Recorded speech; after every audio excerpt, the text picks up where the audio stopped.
Hey everyone, I'm Army Gaming, welcome back to my channel and welcome to a monster analysis on the brand new Mythic Dark Monster, Morgz. And again, this is going to be an exclusive video just on the monster in Monster Legends. Okay, I just want to make that clear. So with that said, he is going to be the monster in the Fountain of Mischief maze. Morgz was the kind of monster who reads the news every day with utmost disgust. It's crazy out there these days. So much crime, so many monsters killing dragons, it's horrible. Mainly because no one's doing it in style. Whoa, that's dark. Talk about dark. He had his own concept of dragon slaying. He had the vision, but not the power or the tools. Years ago, he had put together the dragon slayer suit he'd always dream of wearing. It was classy as hell, but unless with magical powers, so Giguere had kept it in the corner of his closet while he carried on with his everyday job as a jeweler. He was also a collector, so every now and again, he'd find an ornament with a special sign, he'd treat himself to it. One day, a minor dwarf who had always given him amazing gems for a great price called him saying, "I have something that'll interest you for sure." When they met and Morgz saw the dusty, freshly mined stone, his eyes popped out. He'd never seen something with such a beautiful shine. He bought it from the dwarf with the least intention of selling it. The little rock was going to be the final touch on his precious dragon slayer suit. When he got home, he put the stone inside the suit's helmet and something happened. It started radiating purple halo, and in the moment, Morgz understood the suit had acquired the magic powers he had longed for his entire life. He put it on and felt the magic reach every bone in his body. This was the time he's dressed to kill. So I will say this, I love Morgz's design. It is a very great monster design. Take a look at that monster design. I will, however, say there's only one dragon slayer in my heart, and that's Wormlad. Wormlad is the dragon slayer, but with that said, let's see how Morgz competes with Wormlad or just any monster, the other mythics primarily. So when I do these stats, when I do these monster analysis now, I compare them to mythic monsters because these stats are on a whole different level. With that said, this monster Morgz has a life stat of 53,081, and currently from the mythic monsters released, this is actually the lowest, tied with Froma, so the lowest life stat of the mythic monsters.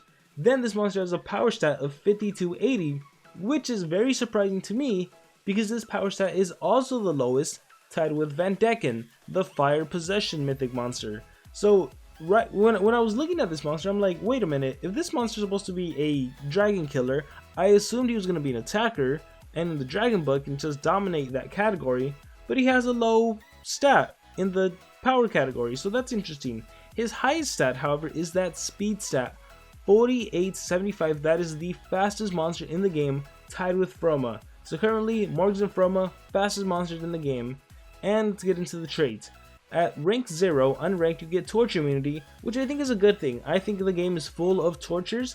I think there are some monsters that can start the game off with torture. So the fact that we have these mythic monsters that have a huge life stat, right? If you're doing legendary versus mythic monsters, one of the best ways to take them down is to apply the burning, the ignition, the quicksand. Just hit them with DOTs and they'll still die, right? Because remember, with the damage over time scale, it is a percentage of your life. If you only have 100 HP, right? Let's say we had a rare monster with 100 HP and they get hit with burning, they lose 15% or 15 out of that 100. If Morgz had 100,000 HP, he would still lose 15%, which would be 15,000. So when it's percentage based, it doesn't matter how high their life stat is. So I think Morgz having torture immunity, that's a good thing. At trait 1, at rank 1, you get blind immunity, which is also a good thing. You're immune to blind and total blind especially, so that could definitely help you out. And then at rank 3, you get status caster, area dark protection. So I believe that is, oh no, area, yeah, so your whole entire team gets dark protection, so to help you against dark attacks. So overall, he's not immune to some sort of deny, right? Cat UFO is immune to freeze. I believe some of the other monsters are also immune to something. This monster doesn't have the harden, so or the tough trait, so it's very possible he gets denied. But at least you have that total blind immunity and that torture immunity. And then at the start of the battle, that dark protection can help you out. In terms of relics, this monster can hold a sword and an armor relic. So with sword, he can output some more damage. Armor can help him stay alive. In terms of books, he is in the Dragon Book, the Adventures, and the Villains. I might have said books earlier, I meant relics. So okay, Dragon and Villains. So with that said, let's see how his skills are. Does he compete? Does he have what it takes to be an attacker? Especially with a low power stat? Let's find out. His very first skill is called Morgz Shout. Deals low dark damage to one enemy, applies guard down to one enemy, applies a 3 turns death countdown to one enemy. Okay, so it's a single 3-turn death countdown. And personally, I'm not a big fan of it just because there are so many monsters that can cleanse. You know, you activate your turn, your death countdown, and then the monster's just like, hey, let me remove negative effects from my team, and the 3-turn death countdown is kind of useless. So 20 damage, 1-turn cooldown. Then we have what to watch. Apply a 3 turns death countdown to all enemies. So AoE 3 turns death countdown. Again, not a big fan. Has a 2-turn cooldown. I recently used Kronks, who relies on death countdown. But the thing about Kronks is that she can time stop, mega time stop, transform you into a baby, remove positive effects and time stop. So that's the difference. And this monster, I don't believe has any denial like that. But we'll keep going. Think big. Applies Dragon Hater to one ally, requires cooldown. Okay, so in my personal opinion, if this monster is supposed to be a Dragon Slayer, what he should have been doing is apply Dragon Hater to himself, give himself an extra turn. You know, like Wormlad maybe? Or maybe for a trait have Dragon Killer? Maybe that'd be too powerful. But I don't know, something where, I don't know, it's weird. Let's keep going. Support from Team Morgz. Deals low direct damage to all enemies. AoEs are nice. Applies guard down to enemies, applies nightmares to all enemies. So if the guard down was before the low direct damage, I think that would make a little more sense just to make sure it actually lands. But regardless, it's at the end of the day, it's a dark based AoE, low damage, 25 3-turn cooldown. Alright, let's keep going. Prank Your Mom. Deals heavy special damage to one enemy, applies reverse healing to one enemy, applies nightmares to one enemy. So this is your strongest attack. 45 dark based damage, 2-turn cooldown, 41 stamina cost, and it's special based. And the one thing I do like about this skill a lot is the reverse healing. I've mentioned this a lot. Reverse healing is a very powerful game mechanic. If your monster is supposed to heal, they will instead take damage. So I've had the example so many times where I get hit, and it's always against a Holster's Bodyguard, I swear. Holster's Bodyguard activates reverse healing. The enemy monster attacks my Necromancer's brother. What is it? No, Sammy's brother. Sorry, I always get this messed up. Sammy's brother, the Forsaken Dark Monster, Nazael gets attacked, and then Ulsa's Amulet activates, which is supposed to heal like 40-something K, and instead it takes away 40k, and that kills Nazael, and he already resurrected. So I've lost like that multiple times. So the reverse healing game mechanic I love. So the one thing I do see about Morgz is if he damages a monster, right, the right monster, with Prank Your Mom, bam, reverse healing kicks in, and then the relic kicks in, bam, that's going to be how you're going to be killing monsters, I think. If you run this monster with like 2 strength and a speed, 1 strength, something like that, to where you can damage them enough to trigger the relic, and relics are easy enough to trigger, you know, just drop the enemy to 50% of the HP typically, trigger the relic, and then the reverse healing kills them. Because on top of that, you also apply Nightmares, so that'll deal some extra additional damage. So that's the one thing I like about this monster and the reverse healing, but that's just one thing.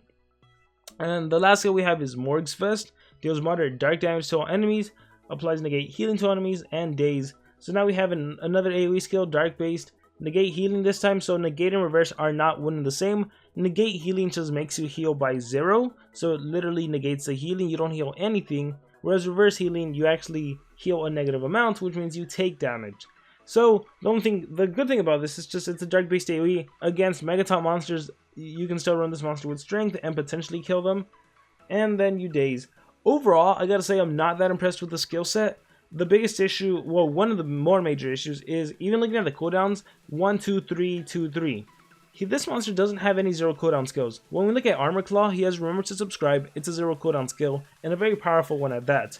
We have Aromel, who has Games, or maybe that's Cyberel. So regardless, those 3 that are more attacker based, they have 0 cooldown skills. So even if they get hit with CDA, which is a way to counter a lot of monsters, and a new Mythic monster is going to be released that can do cooldowns activated, having a 0 cooldown skill is almost imperative. So the fact that this monster doesn't have any 0 cooldown skill, he is super vulnerable to that, and he's already vulnerable to Deny, thanks to his trait not having any immunity to that. So he's kind of in a little pickle there.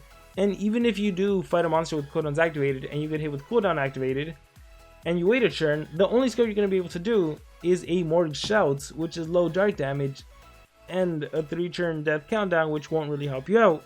So, not really feeling this monster too much. Like, I don't even see, what's the point of him being so fast if he's not denying or anything? the best he can do again is that prank your mom, but you're gonna be running strength, so it'll probably be outsped by other mythic monsters. Like, yeah, I'm not really seeing it. His ultimate, called the Bald Martin, deals heavy dark damage to enemies, applies reverse healing, applies a 3-turn death countdown. So it's a combination of everything he does. An AoE dark damage, reverse healing, again, very nice, and then 3-turn death countdown. But overall, it's like, not really feeling this monster. Not a big fan. I think, since he's a maze monster, if you don't care about mazes, you can kind of do without getting Morgz, to be honest. But monster design, I love it. It's a great, fantastic monster design. Great job, SocialPoint, with the monster design. Then in the bottom right hand corner, you can see all of his stats. But with that being said, this has been a monster analysis on Morgz. So if you want this monster, if you end up getting this monster, like I said, the main mechanic I'm seeing is the prank your mom, run him with strength. If an enemy monster has a healing relic, use that to your advantage. If not, I don't really see him as a Dragon Slayer. Wormlad is still my Dragon Slayer. And yeah, if you don't want to get him, you can kind of do without him. Or just pick him up so you can do the Mythic Amber Dungeon. But with that being said, once again, I'm Armor Gaming. Thank you very much for watching, and I will see you all next time.